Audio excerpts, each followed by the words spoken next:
អង្គអែលផងថើបផងដូចអត់ដាច់អាឡ័យនឹងខ្សែក្បាត់ IPCC នេះស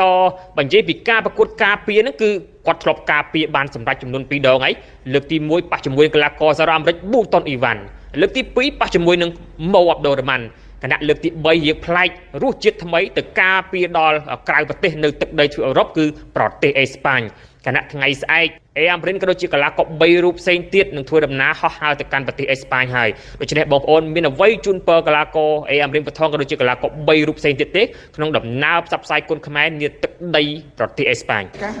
ដែលទៅការពារនៅក្រៅប្រទេសអត់លើកទី1អារម្មណ៍ប្លែកអត់ទៅការពារដល់ក្រៅប្រទេសផ្លាច់ខ្លាំងតែអ្វីសិតលើកដៃចូល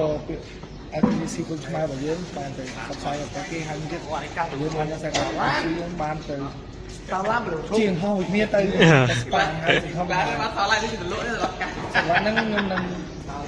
ខំប្រឹងវាយយកមកជូនទៅជំនួយខ្ញុំណាអេអាមរិនអង្គអែលផង